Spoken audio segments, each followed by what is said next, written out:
जालिमों के हाथ में जो खंजर है जिससे मेरे बच्चों के मुस्तकबिल का कत्ल होता है, उन कलाइयों को तोड़ दिया जाए ताकि मेरे बच्चे भी हौसले के साथ सीना उठाकर जी सके।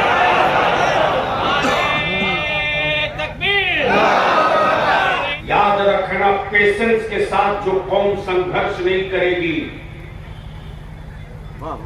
उस कौम का एक जनरेशन तो बच जाएगा, दूसरा जनरेशन नहीं बच पाएगा। सेकुलरिज्म बचाने की दुहाई देने वालों, इस मुल्क में सेकुलर कहलाने वाली पार्टियों के लीडर तो सेकुलर हो सकते हैं, लेकिन उनकी बिरादरी का वोट सेकुलर नहीं है। क्या बात है, वाह वाह वाह। अगर उनकी बिरादरी का वोट सेकुलर होता तो उसी सेकुलर पार्टी से टिकट मिलने के बाद हमारे बच्चे चुनाव नहीं हारते। सही, बिल्कुल सही।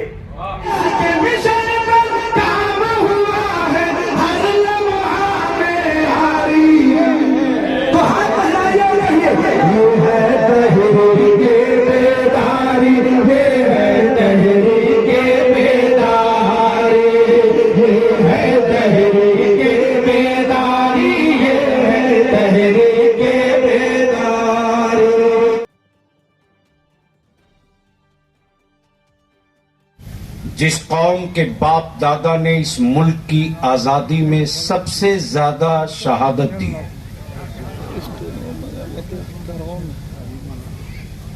हम तो मजलूम हैं, और वो कौन है जिसने हम पर खंजर नहीं मारा?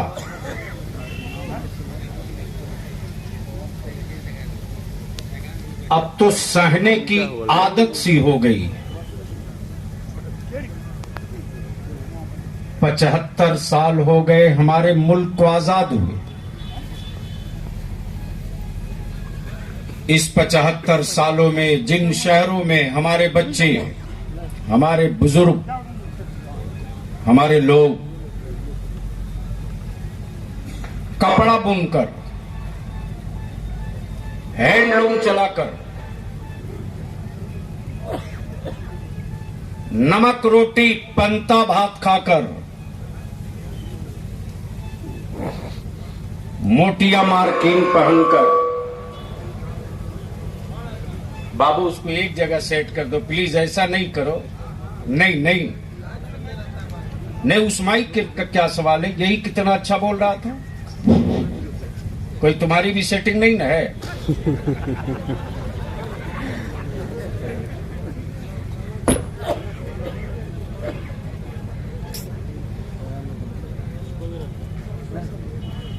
मैं बड़ी संजीदगी के साथ आपकी अदालत में कुछ बातें रखना चाहता हूं। नमाज, रोजा, हज, ज़कात, फितरा, खैरात, मस्जिद, मदरसे की तामीर का जलसा रोज किए हो, लेकिन आज हम मस्जिद की तामीर के लिए इकट्ठा नहीं है। मस्जिदें बचेगी कैसे, इसके लिए इकट्ठा है। आज हम इसलिए इकट्ठा नहीं हुए कि मदरसा बनाना है। आज हम इकट्ठा इसलिए हुए हैं कि हमारे मदरसों के बच्चों को मदरसे से पढ़ने के बाद उनको नौकरी और रोजगार कैसे मिले। आज हम इसलिए इकट्ठा नहीं हुए कि हमें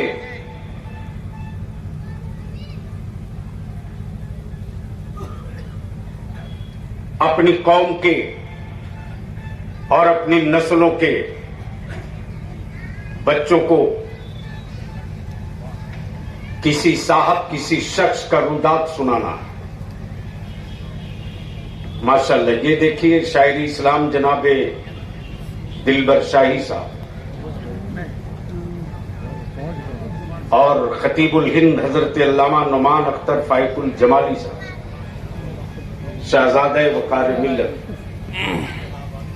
और शायरी इस्लाम जनाब तौकीर इलाहाबादी साहब। लोग अपना अपना प्रोग्राम रात पूर्णिया के इलाके में 22 में थे, रात को 2 बजे चले। गड़गी से ये लोग निकले थे। अल्लामा नौमान साहब बिहार के लालगंज में थे। इन्होंने अपनी जिम्मेदारी निभा दी। काश मेरी कौम के डॉक्टर, इंजीनियर, लॉयरों ने, वकीलों ने अपनी जिम्मेदारी निभाई होती तो आज ये बुरा हाल नहीं होता। मैं शुक्रिया अदा करता हूं कताहरा के, और आज मुझे याद आते हैं भाई मोहम्मद इजराइल अंसारी साहब।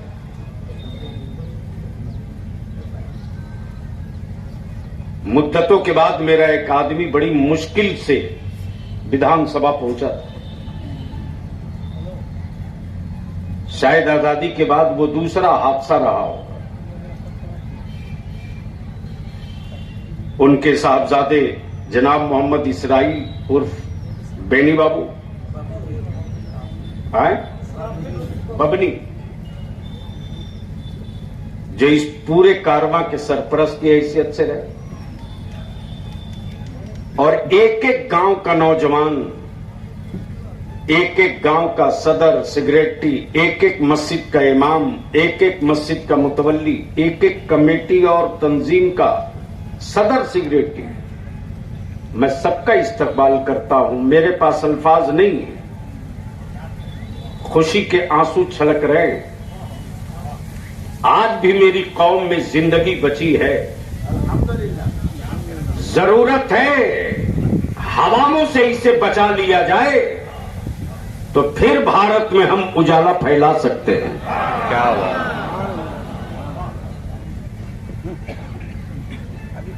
नौजवान लीडर शबीर अंसारी मुखिया जी, जो तैयारी कमेटी के हमारे सदर, जनाब परवेज अख्तर साहब जो सेक्रेटरी हैं, मुनीरुद्दीन भाई जो तैयारी कमेटी के सरपरस्त हैं, हसन बाबू, ये गांव गांव मेरा नौजवान जाने में डाटा इकट्ठा करने में लगे, जो कोऑर्डिनेटर हैं जनाब मोहम्मद परवेज खान साहब, जनाब मोहम्मद जानी बाबू, सैयद मोहम्मद हारून उर्फ प्रिंस बाबू।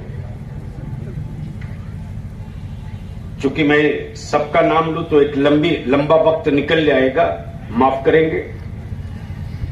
दरूद शरीफ पढ़ने तो मैं कुछ बात दर्ज कर दूं। बेटियां हिजाब पहनकर निकल रही हैं। जो मेरे बच्चे अपने पैरों पर खड़ा होना चाहते हैं, जालिमों के हाथ में जो खंजर है जिससे मेरे बच्चों के मुस्तकबिल का कत्ल होता है, उन कलाइयों को तोड़ दिया जाए ताकि मेरे बच्चे भी हौसले के साथ सीना उठाकर जी सके।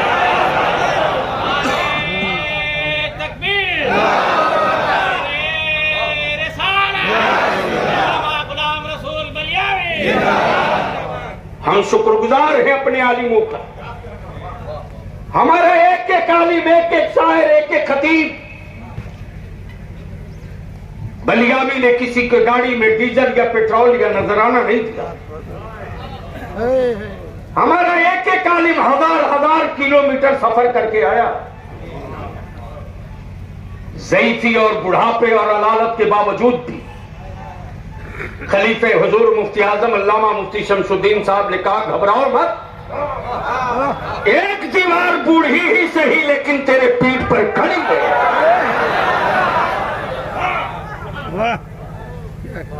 अपने मनसब और अपने मनसब के झंडे को खड़ा कर दिया है मैदान में। आज हम मजलूम हैं। 75 साल बीत गए। जिन शहरों में हमारे बाप दादा कपड़ा बुन करके अपनी औलाद पालते थे, उन शहरों को फिर कारावाना फसाद से जला दिया गया। उन जालिमों के खिलाफ कोई सजा नहीं। और यही आपका खादिम बलिया भी जब कुछ दिनों के लिए पार्लियामेंट गया था तो मैंने साफ कहा था, अध्यक्ष जी, जानवरों पर बहस और डिबेट किया जा रहा है, जानवरों पर चर्चे हो रहे हैं। अध्यक्ष जी, मैं आपसे पूछता हूं कि जिस कुर्सी पर आप बैठे हो, बता दो ये किस जानवर के चमड़े की बनी हुई कुर्सी है? झारखंड का एक बच्चा था हमारा मजलूम अंसारी, गांच में लटका के मारा लोगों ने। 4 बजे भोर में मुझको फोन आता है, मौलाना नुमान साहब उस वक्त वालदा मेरे साथ थे और मैं कहीं से 2 बजे रात को लौटा था। मेरी वालदा ने बोल दी कि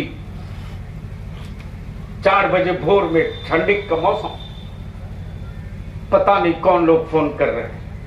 मैंने कहा अम्मा, हो सकता है कोई जरूरतमंद फोन कर रहा हो।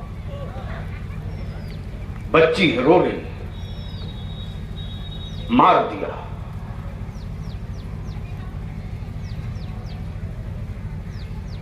गांच में लटका के मार दिया। सुबह निकला मैं, हामिद अंसारी साहब थे। मैंने कहा आज आपको चेंबर से निकलने नहीं दूंगा, हमको वक्त चाहिए।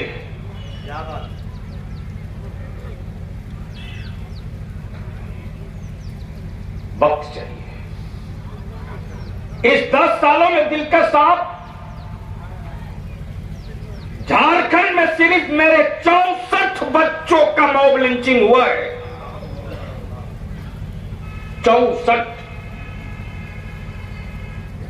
क्या हमारे बच्चे जंगली घास हैं जो निकल गए? क्या हमारे बच्चे इस देश के नहीं हैं? क्या हमारे इन बच्चों के मां बाप ने इस मुल्क की तरक्की और तामीर में मजदूर की तरह अपना खूने जिगर और कांधा नहीं दिया? एक सेकुलर कहलाने वाले के हलक से आवाज नहीं निकलती,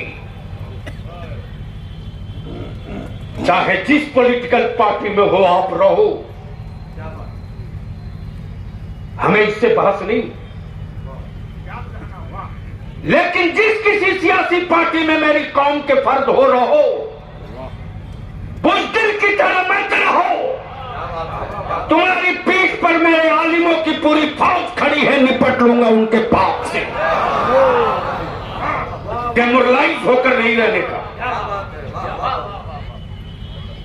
हमने ठेका नहीं ले रखा है। सेकुलरिज्म बचाने की दुहाई देने वालों, इस मुल्क में सेकुलर कहलाने वाली पार्टियों के लीडर तो सेकुलर हो सकते हैं, लेकिन उनकी बिरादरी का वोट सेकुलर नहीं है।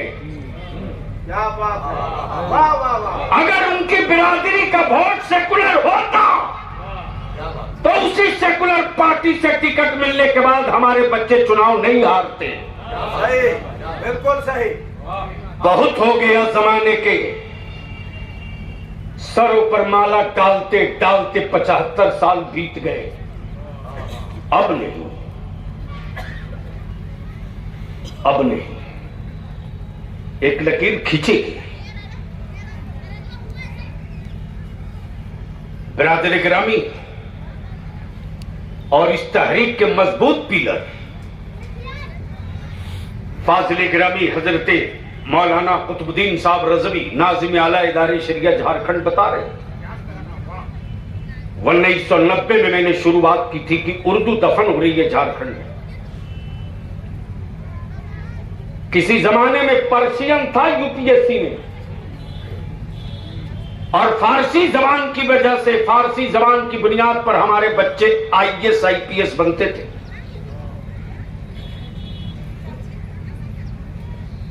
अब भी जो बिहार के चीफ सेक्रेटरी हैं वो पर्शियन कोटे से, पर्शियन जबान से इम्तिहान देकर आईएएस बने। लोगों ने देखा कि पर्शियन के जरिए मदरसों में मौलवी फारसी पढ़ा देता है, इसलिए बच्चे आईएएस हो जा रहे, इसको रोको। तो फारसी को हटा दिया। 23 साल हो गए अलग राज बने। उन पुराने लोगों को खूब याद है, चाहे खेको हो, फुसरो हो, बोकारो हो। इस अलग राज के आंदोलन में तेरे बलियाबी के पैर के भी चमड़े जले हैं। आज के मुख्यमंत्री को भी पता है, जब उनका बचपना था इसी सिमंडी के राम मंदिर में रहते थे वो दौर देखा लो, क्या बात। वो जमाना याद है लोगों को। लेकिन मैं भी यही सोचकर जान सटा रहा था कि मेरे बच्चों को भी इंसाफ मिलेगा, नहीं मिला।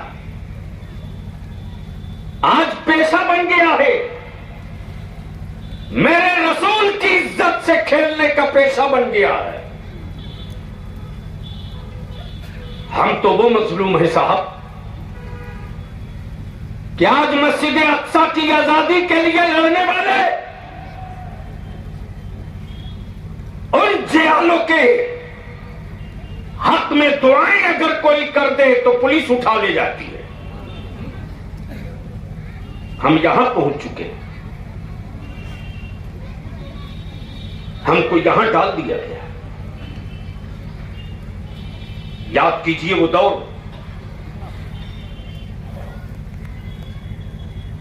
वन 1990 में 7,000 उर्दू टीचरों की जगह हुई थी। जहां जहां उर्दू टीचर थे उन स्कूलों को मर्ज करके खत्म कर दिया। न उर्दू रहेगी, न मुसलमान के बच्चे पढ़ेंगे। ले जाइए उधर उधर ले जाइए। हम सेकुलर समझकर वोट देते रहे, लोगों को राजा बनाते रहे, राजा।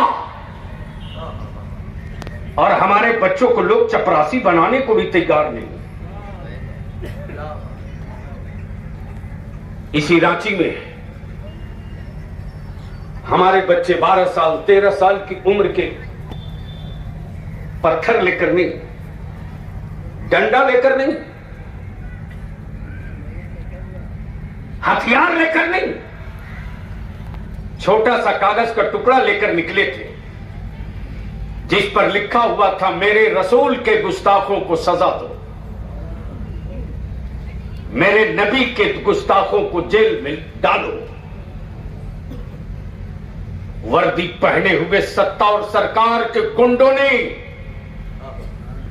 हमारे बच्चों को बड़ी प्यार से बुलाया।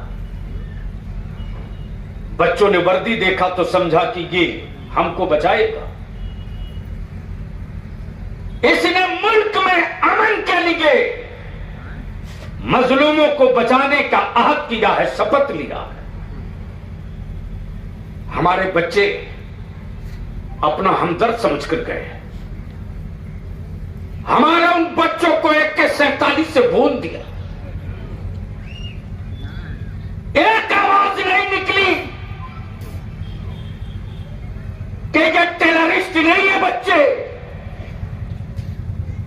टेररिस्टों से हाथ तुम मिलाते हो, दहशतगर्दों से हाथ तुम मिलाते हो, और जब भारत की सरहदें खतरे में पड़ती है तो फिर अब्दुल हमीद बनकर टैंक हम उड़ाते हैं, तुम नहीं।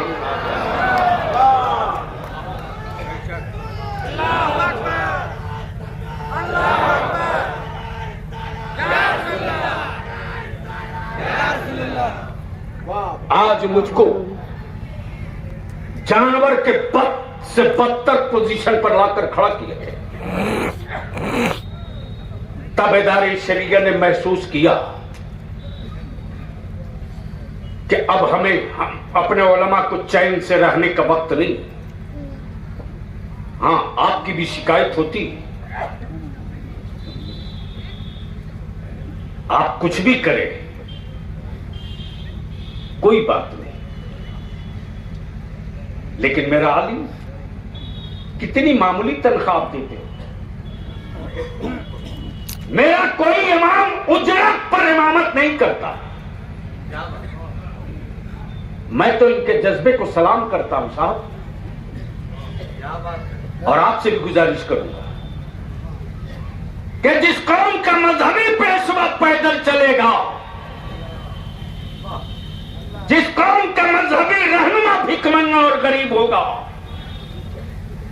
उस कौम की, उस मिल्लत की, उस मजहब के, मिल्लत के बच्चों को वकार की जिंदगी नहीं मिलेगी।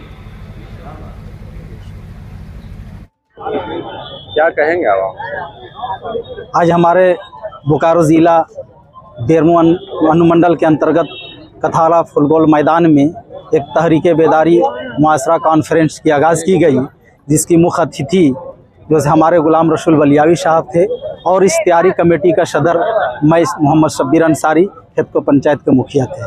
और इस प्रोग्राम में इनके जो है हमारे गुलाम रसूल बलियावी साहब के साथ जो भी उलमा शोरा जो साथ में आए, मैं उनको भी शुक्रिया अदा करता हूं।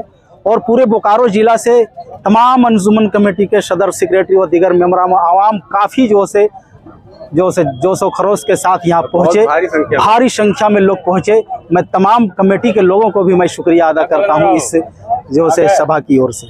तो सबने शपथ लिया सब कमेटी के लोग कुछ बिंदुओं पर रोशनी डाल दी, सभी ने शपथ लिया गया है कि हम लोगों के दहेज प्रथा को ये दफन करना है, और ये बराती में जो फजूल खर्ची जैसे डीजे वगैरह लोग लेके जाते हैं, हम लोग अहद लिए हुए हैं पूरे बोकारो ज़िला के सभी कमेटी अंजुमन के लोग कि हम लोग वो डीजे वगैरह बिल्कुल बंद कर देंगे और दहेज प्रथा को हम लोग बंद कर देंगे, और एजुकेशन पर हम लोग इसको फोकस करेंगे। बैठक भी करने वाले हैं आप लोग इसके बाद तमाम अंजुमन कमेटी की एक मैं दावत दूंगी, और और जो भी मेरी कौम की रहनुमा है और पूरे ज़िला की अंजुमन कमेटी के सदर सेक्रेटरी है, मैं इनको दावत दे करके और एक मीटिंग करके इसको हम लोग फरमान जारी करेंगे। चलिए, बहुत बहुत शुक्रिया सर।